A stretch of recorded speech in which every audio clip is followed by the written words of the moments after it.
Hey there YouTube, it's GunDude73 making another episode of Knife Talk, and this time it'll be on flush versus raised hardware on folders.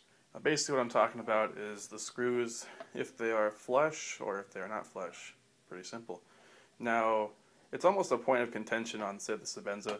Most people say, well, if I'm paying $400 for a knife, those screws better be flush.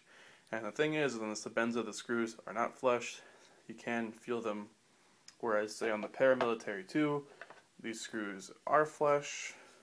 They're nice and flat. Is there a real advantage to either one? In my opinion, no. On the Sebenza, that's just how the design is. If it really bothers you, I guess it really bothers you. But for me, it's not that big of a deal. I guess on one hand, the knife will sort of sit flat like that, like the Sebenza.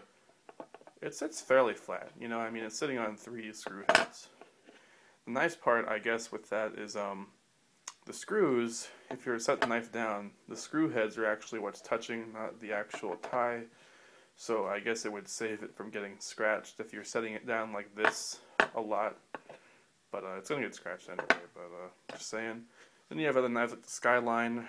You can see this does have raised hardware. No biggie.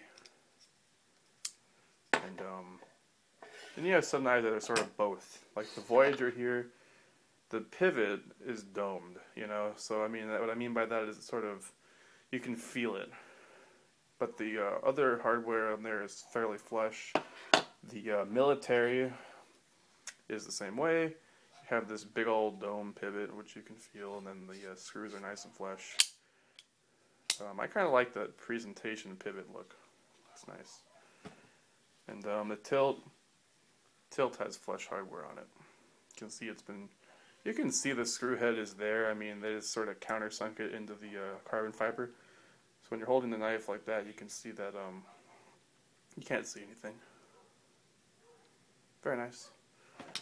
Really, it's just one of those points of contention among people, oh, I'm paying so much money for a knife, it better have this or better have that, Some knives like the Sebenza, I really don't think they're too concerned with the screws not being flush. I'm sure they could make the screws flush, but it might add cost to the knife, who knows. Maybe there's some design reason it's there, I have no idea. But really that's about it. Not too much to talk about in this episode, so thanks for the views and the support and the subscriptions and all that jazz, and I'll see you guys in the next episode of Knife Talk. Bye.